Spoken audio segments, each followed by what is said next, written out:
Salams and welcome. Thank you for joining me in the Ansari series. We're looking at part number 74, and today we're looking at the principle of unity and why unity is so important.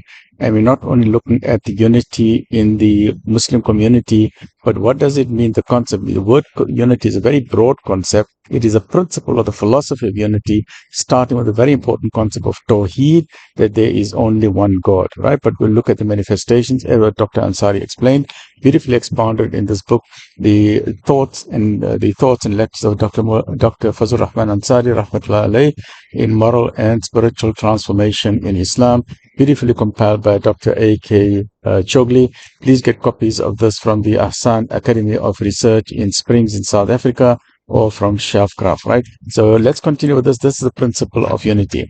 And Dr. Ansari says in this fabulous chapter on the principle of unity, that the concept of unity, what does it mean to be united? So the concept of unity is the very foundation of the Muslim community and the very essence of Islam. Let me repeat that again. Let's understand it very clearly. The concept of unity, to be united, to be unified, is the foundation of the Muslim community and the very essence of Islam. What is the opposite of that? Opposite of that is disunity. That means if it is disunity, that means it is not Islam. Are we clear on that? The very essence of Islam is unity. What does unity mean? Unity means an integral whole. A number is an integral number if it is a complete number, a whole number. It is not a fraction. Islam cannot be a fraction of a fraction. Islam is one, because the Creator is one. Allah subhanahu wa ta'ala is one. Allah is an integral whole.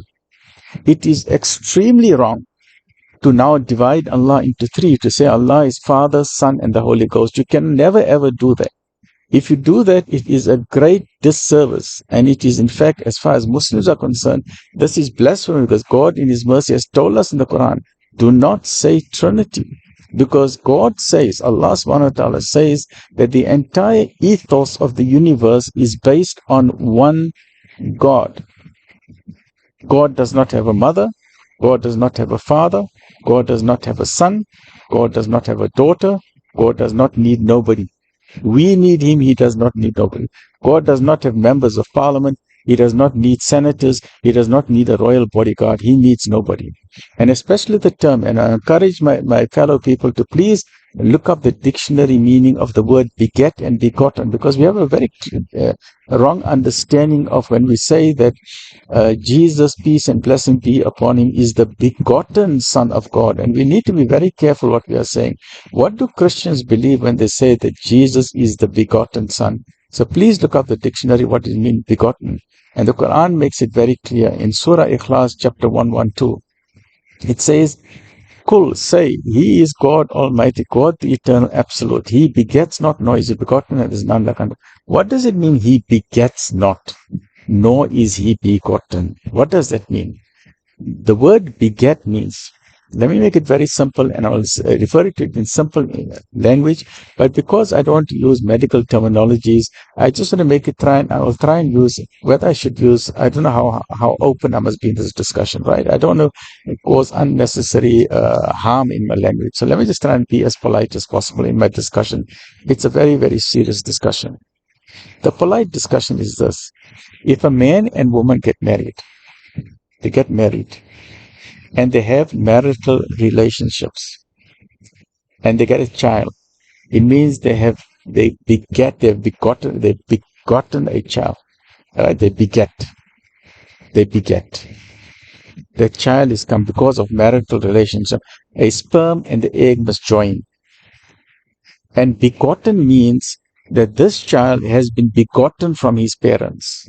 His mother and father had marital relationships. The sperm and the egg joined, and that is how he was begotten.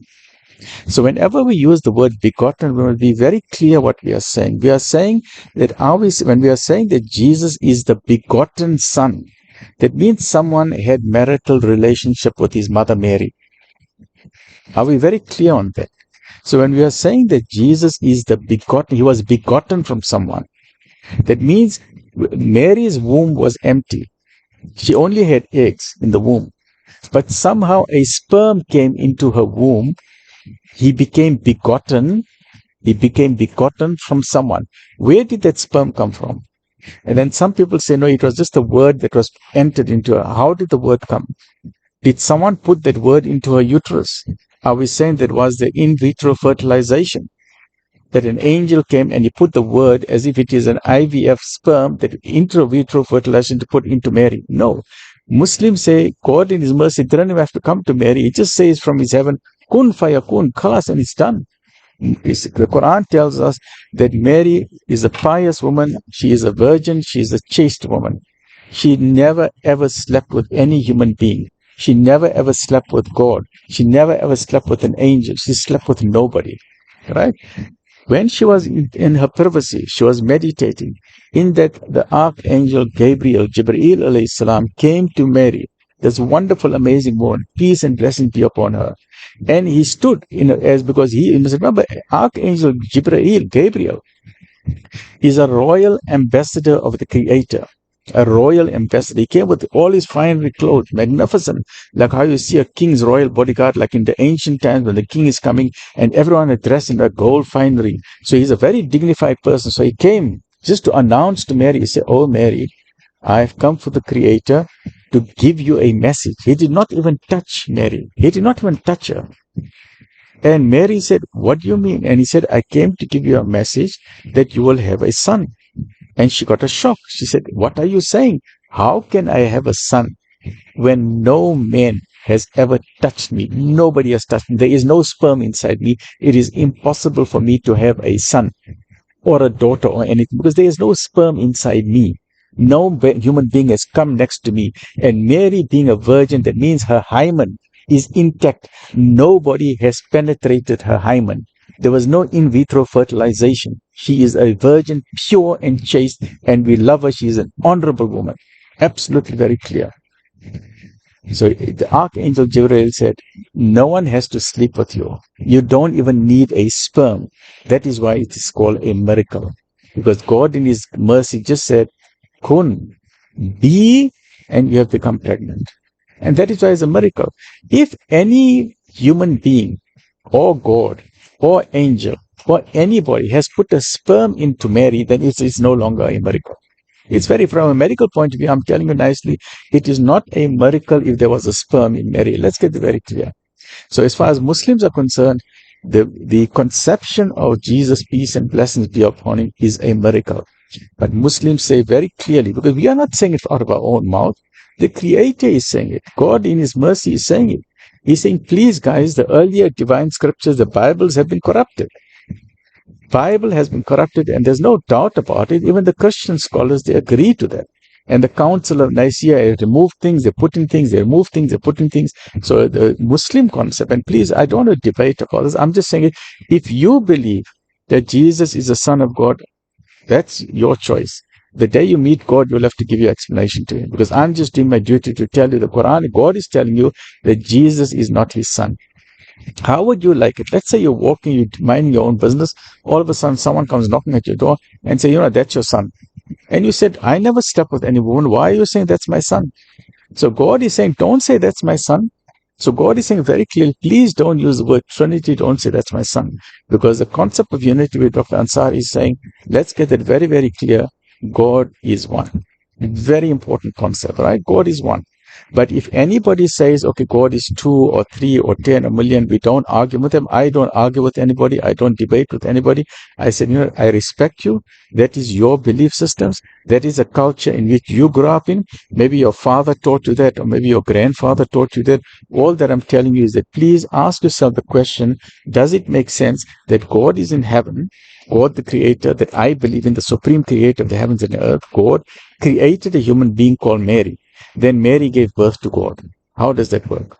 How can God be in heaven? Because some Christians believe that Jesus is God. So how can God be in heaven? God creates Mary, then Mary gives birth to God. So how does that work? That does not make sense. How can we say God is 3 and 3 in 1? Because Islam says very clearly, don't say 3. God is 1. So make up your mind. Is Jesus God? Or is God God? Or is the Spirit God? They can't all be God. There's three different things. 1 plus 1 plus 1 is 3. 1 plus 1 plus 1 can never be 1. And this is where the confusion, where many youngsters are getting, and that is why they're leaving Christianity. So my appeal is to the pastors and the priests, please clarify this concept for your youngsters, for your own followers, so then they can have a clear understanding, what do you mean by this concept? Because for myself, as an outsider, right, I'm not a student of the Bible. If you want to have a discussion with a student of the Bible, speak to Dr. Zakir Naik in India. I don't know where he is now, in Malaysia. Speak to in Canada. We have Dr. Shabir Ali, and we have so many other outstanding scholars of the Bible, and you can discuss it with them. They know the verse of the Bible offhand. I don't know the verse of the Bible. I'm just giving it a very simple way. Concept of unity. We're starting with first line. Let's get it very clear on our head. God is one. But if anyone got another idea, if they want to believe in a cow, or in a river, or in a tree, or in an animal, or in a star, or in a moon, I say that is your choice. But please remember, that is a false choice. Someone has misled you. Ask yourself one simple question. Is there the slightest possibility that maybe your great-grandfather was mistaken in his understanding? Is there a slightest possibility? And if there's even a 0.001 possibility that your grandfather was mistaken in the religion that you're following, then you must become a seeker of the truth. Read the Quran, and then you make up your mind. After you've read the Quran, if you still want to believe that Jesus is the Son of God, then you do that. That's your choice. Then it is totally up to you. After you read the Quran, if you still want to be a Hindu, that's your choice. After you read the Quran, if you still want to be a Christian, that's your choice. After you read the Quran, if you still want to be an atheist, that is your choice. But please, before you make up your mind, get a copy of the Quran, read it, and then make up your decision. Because you are an intelligent human being. Read it. Let us say if you are also one of the traditional healers. Here in Africa, we have a lot of traditional religions, traditional ways of thinking. And I'm appealing to our traditional healers or the traditional religions. I don't know what they are also. If you're following a human being, ask yourself, why are you following a human being? Remember, anyone who has come after the Prophet Muhammad, after 1400 years ago, anyone who then claims to be a prophet in today's time, that is a false prophet. So please do not follow the false prophets. Before you even follow the false prophet, get a copy of the Quran, read it in a language you can understand. There's editions available in Zulu, in Sotho, in Swani, in Afrikaans, in English, in Russian, in Japanese, in Chinese, in Korean language, in the various Indian languages, in Urdu languages. So please get a copy of the Quran in the language that you can understand. First read it.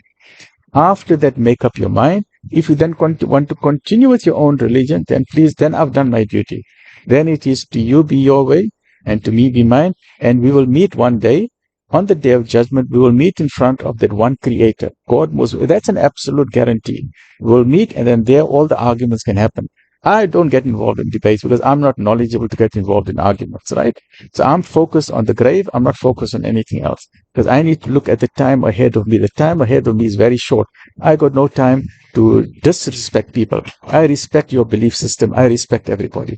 I'm not here to criticize nobody. All I'm saying is my duty to say that please be a seeker of the truth. Stay well, look after yourself. Alhamdulillahi Rabbil.